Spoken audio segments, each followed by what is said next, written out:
Alright, and we are back with another AMD A series APU. Now, if you've seen the last video I did on an AMD APU, it didn't go well, so I really don't have high hopes for this one either, but it is slightly better than the other one I tested, so hopefully it goes better. But I guess we're going to find out. Either way, this is the AMD A10 9620p with integrated R5 graphics. If you're interested, here are the specs right here. Feel free to pause it and take a look. With that, we have 12 gigs of dual channel DDR4 running at 1866 megahertz. It's pretty slow, but that's as fast as it supports, so whatever.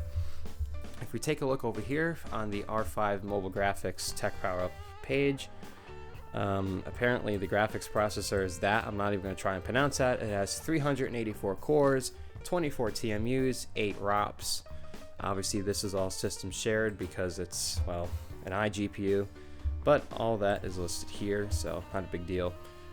It has a base frequency of around 200 megahertz, but can be boosted up to over 700. But in the real world, that's never going to happen because, well, it shares a 15 watt power limit between the GPU and the processor, so you're never really going to hit the full boost speed. But either way, it is indeed GCN based, like I thought. This actually came out in 2015 apparently, this GPU, but the actual processor is 2 years newer, so this iGPU is technically over a decade old. So yeah, and relative to other GPUs, oh no, a GT240, oh no, I might have underestimated this thing. Sorry, overestimated. I didn't think it's that bad, but either way, oh no. I guess we're in for a treat today, but I guess with that being said, I guess we're just gonna see what happens. Oh no. Alright, so here we are in Half-Life 2. We are running with the native 1080p resolution with everything pretty much cranked up to the max except anti-aliasing, textures, and that's pretty much it. Everything else is cranked up. Obviously we don't use motion, motion blurs off, but VSync. We don't use VSync because VSync's terrible. It limits your FPS. But either way, we are running 60, 70 FPS, down into the 50s a little bit. Okay, well, I mean, this is the latest release of Half-Life 2, so it has all of the, latest graphics updates that Steam has done over the years. So yeah, it's not the original version. The original version would probably run a lot better than this. But we're not gonna, let this APU off on a light hook here. We're gonna, down into the 20s. Ooh boy, this is where every GPU I've tested drops, is this one specific area in this one particular direction. I don't know what's so intensive about this direction, but it just absolutely destroys any GPU I've ever tested. But as soon as I look away, perfectly fine. So something about here, it's not a fan of. But either way, if you don't look in that direction, it's okay. It's perfectly playable. So yeah, I don't know what's going on with that, but either way, it's still perfectly playable. For some reason, I was doing a little testing off camera. The GPU core clock has dropped 200 megahertz from what it was before. My only guess is maybe the power limiting probably kicked in to bring it back down to 15 watts, because if it's anything like Intel, it can, for a short, duration of say 10-15 seconds, or sometimes longer, it can boost higher than the 15 watt TDP, say upwards of 20 to 25 watts, then it brings it back down to 15. That's what I think's going on, because before it was higher, but either way, FPS wise, it's very similar, so not a huge deal, but it's running the crap out of Half-Life 2, which I guess really shouldn't be too surprising when Half-Life 2 came out before I was born. So yeah, it's running Half-Life 2 fine. Let's try something else. Well, first up we have City Skylines running at the 720p resolution with everything set to the lowest. And to be honest with you, I was expecting better. I mean, this is kind of on par with my old Intel Core i3 laptop. That's 5th gen. Oh man, it's just like, really?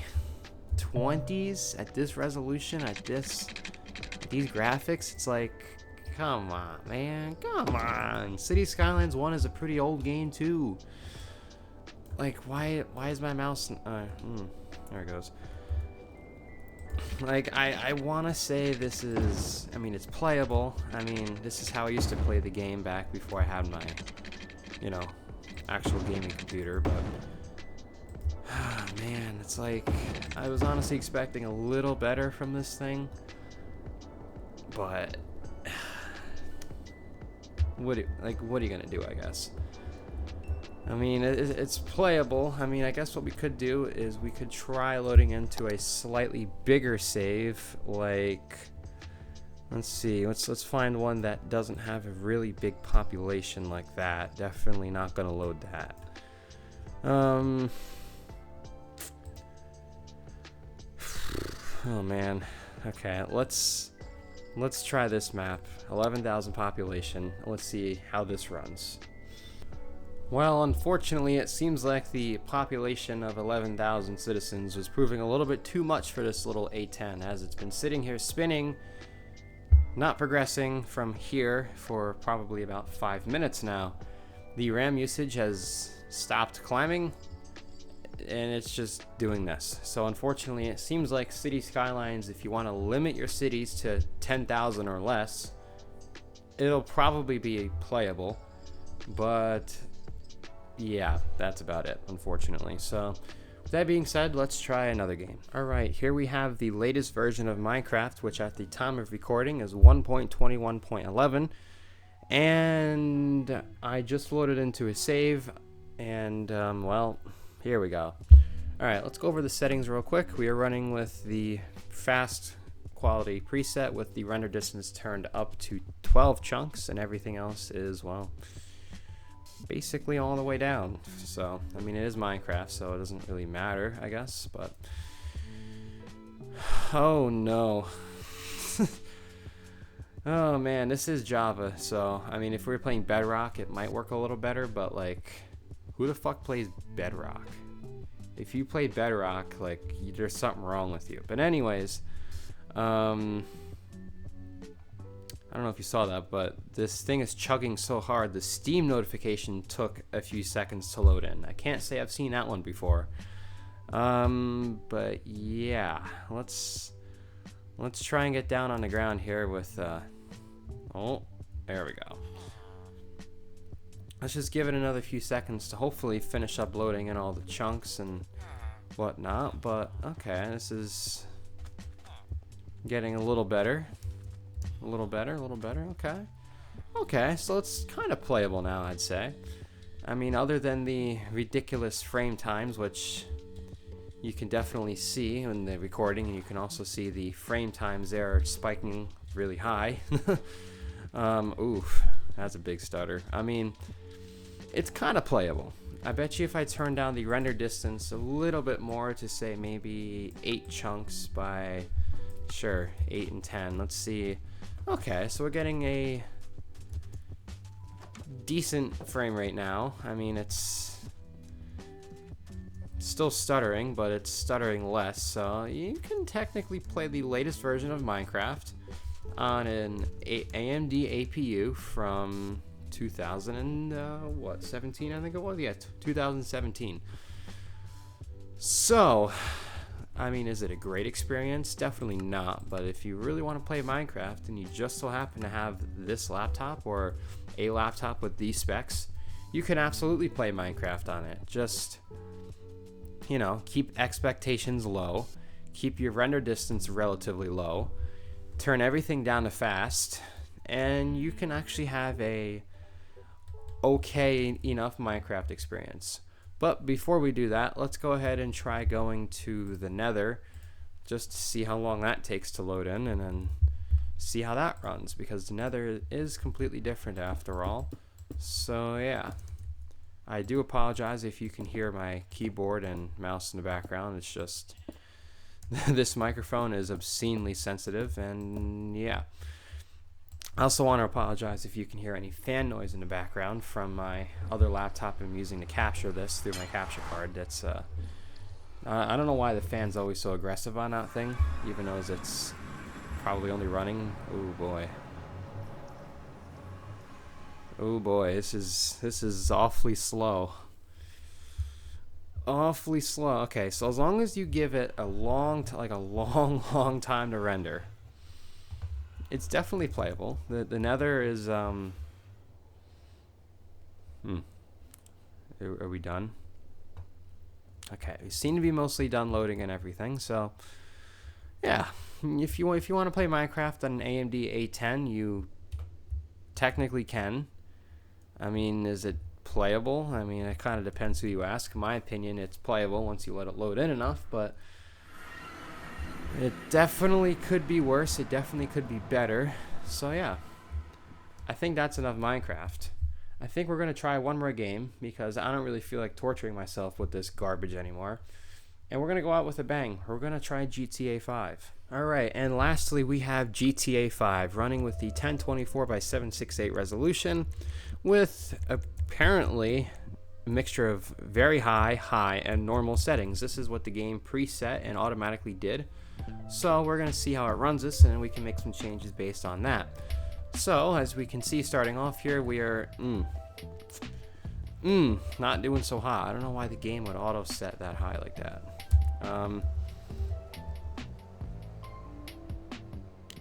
I have never seen this before. Whoa. I have never seen animations and things freeze like this. Whoa. That is, that's a new one.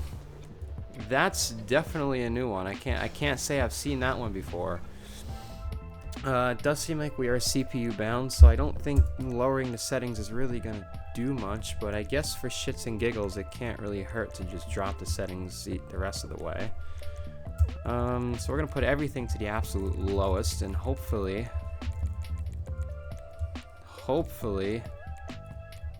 it gets a little better.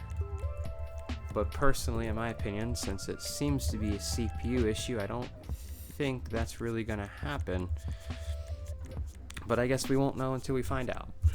So we're gonna restart the game, and we'll be right back. Oh my, it seems like this processor is not liking life. I mean, we're getting good FPS, but well, there's no world. Oh, there's just no house. Huh. That's that's a thing. Can't say I've seen this one before. We're gonna pretend like that's not happening right now. We're gonna try this again. All right. We're gonna hope that it. Well, I guess it wasn't just a house. It seems like being a quad-core processor. Well, it's not a good quad-core processor. I guess this is what they'd call the AMD Dark Ages. You know, FX, A series. You know, pre-Ryzen, I guess you could say. Yeah. So, unfortunately, it looks like GTA 5 is not really playable. I mean, now granted, we are getting, you know, relatively good FPS. That person was not even on my screen, so I don't know what the fuck I was supposed to do. We're getting good FPS, I suppose, besides these huge stutters that lock up the game, and well, there being no world basically. I'm just kind of going off of what I see on the mini-map, to be honest with you, and muscle memory, because I've been playing this game since the 360 days, so I kind of know this map pretty well, but that's besides the point. Yeah, I don't think this processor has it in it to handle GTA 5, so unfortunately it seems like GTA 5 might be a bust. With that being said, that brings us to the end of this video. I don't really want to torture myself or torture you with this horrific performance much more. So I think we're going to call it quits here. And with that being said, I hope you enjoyed this video. If you did, be sure to like, subscribe, comment, and share. And if you have any other ideas or suggestions for this computer or video ideas in general, go ahead. Okay. I don't know if you saw that, but NPCs just literally started falling through the ground. Again, I can't say I've seen that one before. Oh man, GTA just breaks on this poor garbage hardware, but either way, I'm just at a loss of words, I guess. Alright, for real, end of the video. Hope you enjoyed, and I hope to see you in the next one. Bye.